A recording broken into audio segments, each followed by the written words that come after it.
I'm really excited to be here, among other things, because this is probably one of the most beautiful places on the planet. And I travel continuously and I visit various parts of the world, but seriously, 17-mile drive is simply breathtaking in its beauty. And sometimes I feel like maybe we spend too much time in the tent and in the room instead of just out there looking at the ocean. So I'll try and keep this relatively short and talk to you about the thing that derailed my life 5 years ago. 5 years ago, I heard about Bitcoin for the second time. The first time I heard about Bitcoin was somewhere in 2012. I'm not exactly sure when. I read an article about how gambling sites were using this digital currency. Now, I'd been interested in digital currencies. I'd been interested in cryptography and its application in digital currencies since the mid-90s. But I drifted away from that space, and I heard about this Bitcoin thing, and I thought, gamblers, nerd money, not interesting. Now, that's the reaction pretty much everyone has. In fact, Satoshi Nakamoto, the creator of Bitcoin, when announcing Bitcoin, was extremely skeptical of their own creation. They weren't quite sure this was going to work or that there was anything there. And then pretty much everyone from that point on started off with, that's not going to work. That can't possibly work. That was my reaction too. Fortunately, the second time, which I remember quite clearly towards the end of 2012, when I came across Bitcoin for the second time, the person who talked about it had introduced a link to the white paper that explained how it worked. Now, my background is in computer science. I have a master's degree in distributed systems, which happened to prime me perfectly to read and understand this paper. And I started reading it. I was like, oh, let's see what this is. So I started reading it, and about page 3, I froze. I'm like, this is not what I thought. And I keep reading, and by the end of that white paper, my life had been firmly derailed, completely. What I grasped at that moment was that this was an extremely significant invention. In computer science and distributed systems, we study certain classes of problems that are hard to solve, and one of those is called the Byzantine generals problem. And it's a description of a certain type of problem that occurs in distributed systems when you're trying to coordinate between parties who don't trust each other on a network or a communication medium that they don't trust. How do you coordinate if you can't trust that the messages will be delivered? And as many problems in computer science, it's described with a story. You have a city under siege. It's surrounded by 4 generals. And these generals, the Byzantine generals, if you like, they can't communicate because in order to communicate with each other, they have to send runners or messengers through the valley where the city is. And if they do that, the messages get compromised. And so they can't tell if their message has been received, and they can't coordinate. And what they're trying to do is coordinate for a specific thing. They're trying to coordinate when to attack the city. If one of them attacks, they lose. They have to all 4 attack at the same time, but they can't communicate that with each other because obviously the city in the middle would know. And it's not a problem you can solve with encryption because it's a coordination problem. In distributed systems, it's about achieving state synchronization. Now, this problem has applications across many areas of computer science and distributed systems. It has to do with, for example, database replication, concurrency controls, and all kinds of synchronization problems on distributed systems. It's a critically important problem because in the absence of a solution to this, the only way to coordinate is via central authority. And one of the things I had understood by paying attention to digital currencies for, at that point, almost 2 decades, was that the biggest problem that digital private currencies had was they had a central coordinator. They had either an issuer or a central clearinghouse that was responsible for ensuring that the money was real, it wasn't forged, but also that a transaction that had occurred was properly cleared so that the person who made that transaction could not spend the same money twice. In a digital domain where you can copy digital information, the fundamental problem is how do you create scarcity? Scarcity meaning something that is rare, right, that cannot be copied. And in terms of digital currencies, the reason you need scarcity is because if I pull a $50 bill out of my pocket and spend it, I can't just photocopy that and spend it again. But if it's a digital file, a copy is perfect. So I can spend it again. So the only way to solve this was to have a central authority. Now, lots of people tried that. They built servers and they built systems that every day would batch clear all of the transactions. One of the first interesting applications of this was a company called DigiCash in the mid-90s. And they created one of the first digital currencies. Guess what happened? Now, if you suddenly announce to the world, hey, you know that thing that is the exclusive purview of sovereign entities and that is the basis of control and power for every nation state out there? I'm going to do it in my company for free. And we're going to run a completely parallel digital currency that's outside the system. Well, what happens next is the nation state comes along and goes, that's cute. Stomp. And they shut down the central system. If you have a central point of failure, it's going to get squashed, sued, bought, denied service, shut down, etc. And this kept happening to digital currencies. All right, so back to 2012. I'm reading this paper, and I think this person has solved Byzantine fault tolerance. They've solved the Byzantine generals problem. Now, there are other solutions out there, but they're not efficient. This is actually a practical solution, and with this solution, we can have a digital currency without a central point. And with a digital currency without a central point, there's nothing to shut down. And if there's nothing to shut down, oh dear, this might actually work. And that moment was when my life was completely derailed. The next 4 months are a bit hazy. When I was younger, I had this problem, which was I became obsessed about technologies. And this had happened to me 5 times before, where I would get so caught up with excitement and enthusiasm and passion and focus on a specific type of problem that I would lose the world, or the world would lose me, if you want to look at it from an ego perspective. And I would disappear off into my corner. It happened to me at 11 years old. I got my first computer, and I started to learn how to program, and programming blew my mind, and I disappeared for 6 months.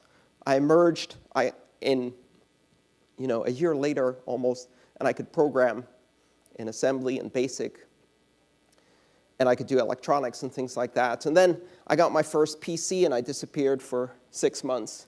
And then I got my first modem, and I disappeared for a full year and a half, almost dropped out of school, failed. Then in 1989, I got access to an internet account, not strictly legally, because I was 15, and they don't give academic access to what was then called ARPANET to 15-year-olds.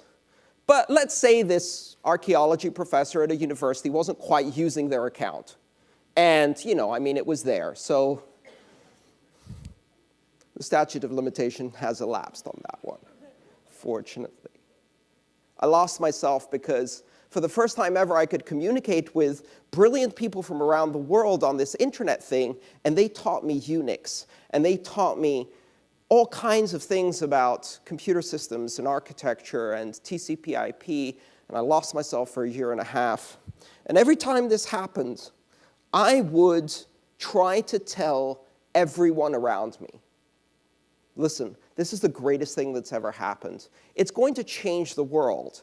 And you can imagine a 15-year-old in Greece, right, in a country that barely has tone dialing on its phone system going, listen to me, everyone will be online. And the response was, okay, clean your room, do your homework, and stop playing on that bloody computer.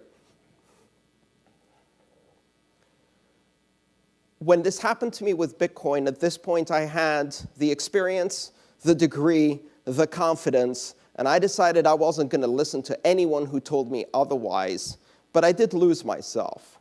4 months went by, I dropped all of my work, I stopped consulting, I stopped eating, and all I did was read, code, write all day, 18 hours a day, until I dropped, and then got up the next day and did it again. I lost 26 pounds. My family staged an intervention where they brought me these protein shakes that you have to drink if you are a cancer patient, because they were worried. I came out of that with a new career, a new passion, a new mission to explain to the world what this strange technology was going to do. At first glance, you may think, this is an investment opportunity. It's not. That's not what's special about that. If you look at the early internet and you decide, great, we can make money trading Yahoo, you're missing the point. We can change history. We can change humanity with these technologies. These technologies offer us an opportunity of empowerment for individuals all around the world, an opportunity for connection. And just like the internet did that for communicating, these new technologies, cryptocurrencies, digital currencies based on open public blockchains, give us an opportunity to create a fully interconnected global economy that is completely peer-to-peer, completely flat, and that discards many of the trappings of the past. Now, some of you probably work in some of those trappings of the past.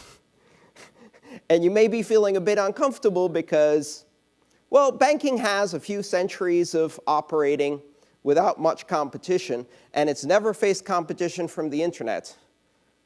The internet's coming. It's called Bitcoin, and it's just the first one, and it's going to take finance by storm. It's going to disrupt more radically than most industries have ever been disrupted by the internet. So what is this technology? What is it all about? Fundamentally, it's about building a platform where you can create transactions and record facts without having to trust any central party, without even having to trust the other party you're transacting with, and do so on a level, peer-to-peer, equal basis as everybody else. You shift trust from being something that you give to institutions, hierarchy, bureaucracy, systems of governance, and instead you shift that trust to a platform, a network-based platform that has trust as one of its emergent properties, just like the internet has communication as one of its emergent properties. And once you do that, you don't need the hierarchy, you don't need the bureaucracy, you don't need the institution. Institutions replaced by networks. Now, you may have heard that happen before. You may have seen that happen before. We're all experiencing this great transformation that's happening because of the internet, where year by year, decade by decade now, we're watching great institutions of the past being replaced by flat networks.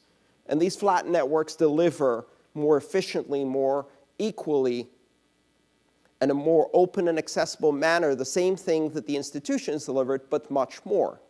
We've seen this happen to the august institutions of journalism, the newspapers, the TV stations, the movie companies, the music companies. And one by one, they have faced this incredible force of disintermediation, where it is no longer profitable or even tenable to be the gatekeeper, the intermediary, the proxy for others, because others can find each other themselves without your help. What happens when that is translated into finance, when that is translated into governance. What happens when we start considering rebuilding social institutions and democratic institutions based on network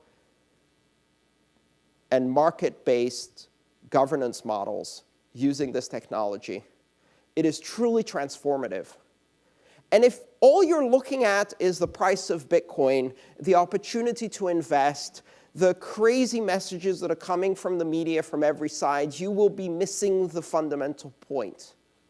The fundamental point being, this is a new platform, a platform for trust that is global, open, completely borderless, and egalitarian. And this platform transforms not just finance. Currency is only the first application on this, the Internet of money. It is not just money for the Internet. It is a full-blown platform for trust. And what do you hear in the media?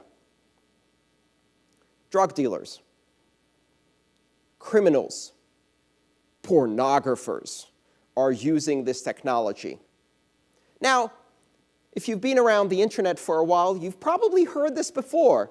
I remember it clearly in the beginning of the 90s when all you would hear is that the Internet is about fraudsters, thieves, pornographers, and criminals.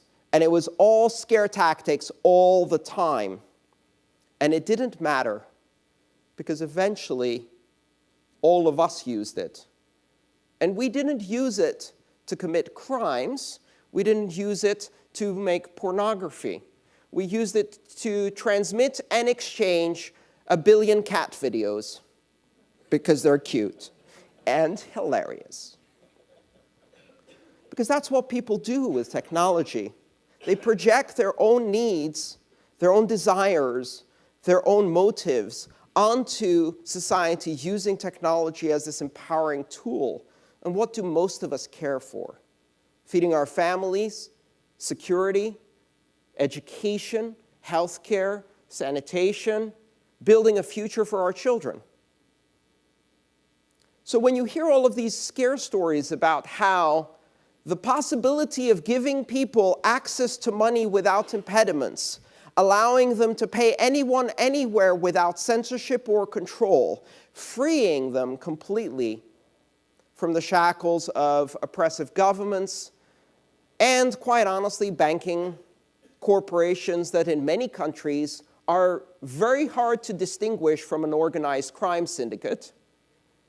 What happens when people have control over their finance and the ability to transact freely with anyone in the world?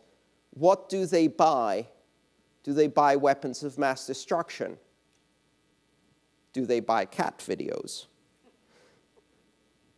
They buy healthcare, they buy food, they buy education, they buy security. They do what everyone does.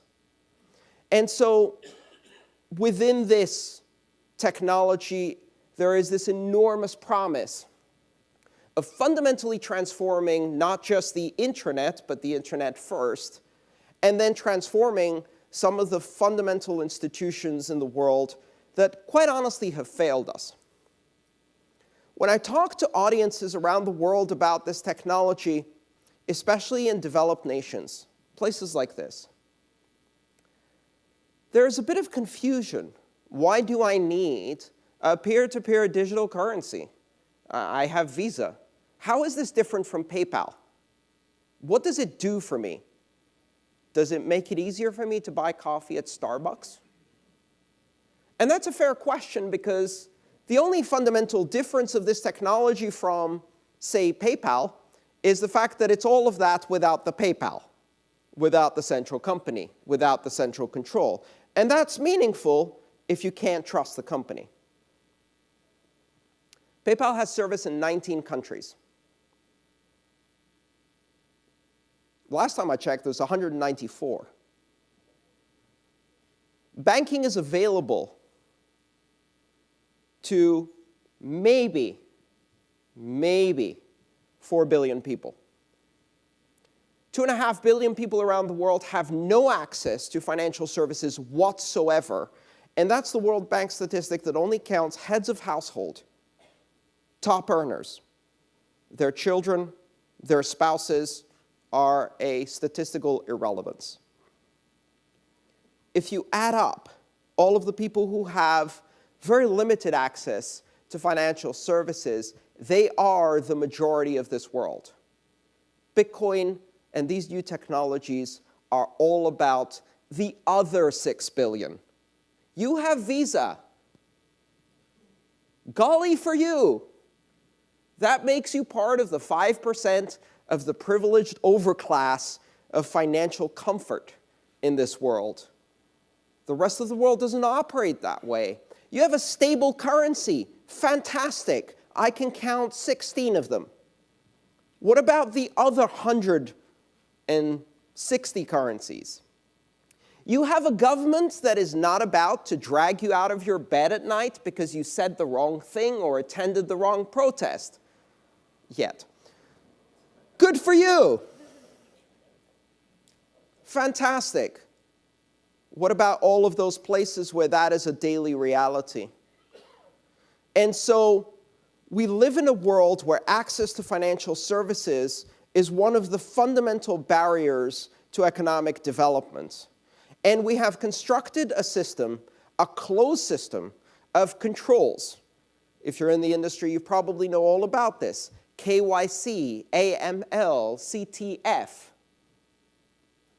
Know your customer, anti-money laundering, control of terrorist financing. You've heard those acronyms?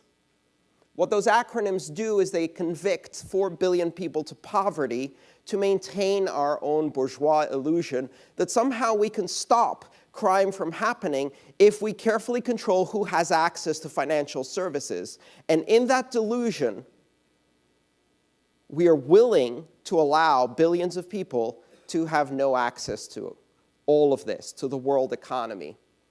Bitcoin is the radical proposition that anyone, anywhere should have access to free commerce and free financial services. And for many people in the world, that is a terrifying proposition. And for many governments in the world, that is a terrifying proposition. I'm here to tell you it's going to be okay. It really is. Because as I said before, if we give people the ability to do these things, they will use them to do good. But I also have another message. Even if you're afraid, even if you think we shouldn't, mustn't do this, it is done. This technology is a fundamental system based on mathematics. It is now known. Anyone, anywhere can go download that first book on the left, which is for software engineers, for free. It's open source on GitHub. And a fairly talented 14-year-old programmer can recreate a global, unforgeable, fully fungible digital currency that's even better than most what Bitcoin does today in a weekend, and then launch it on the world. This is now the world we live in. This has happened, and there is no going back. We cannot unlearn this technology. We cannot put it back in the bag. So now we have to consider, how do we live in a world where anyone, anywhere can engage in commerce with anyone, anywhere, and those transactions cannot be censored, and that system cannot be shut down because it's completely flat, completely decentralized, and can be communicated over any medium. What this technology has done is it has taken money from its physical manifestation or its centralized implementation as a digital abstract token, and it has turned it into an internet content type. I can do a Bitcoin transaction using the Bitcoin network. But if that's not available, I can take that Bitcoin transaction and I can translate it into emojis. And then I can transmit that using Skype or Facebook or put it in a Craigslist ad. How do you stop that? You don't. And so that is now the world we live in. I think it's a brave world. I think it can be a wonderful world. But what I do know is that it will be a different world. The ripples are spreading. Most people haven't yet noticed. You are among the tiny, tiny percentage of people who are getting a heads up now. What would you do if you learned about the internet in 1991 instead of 2001? How would it have changed your life, your career, your company? I bring you this message. You now know. What will you do about it? Thank you.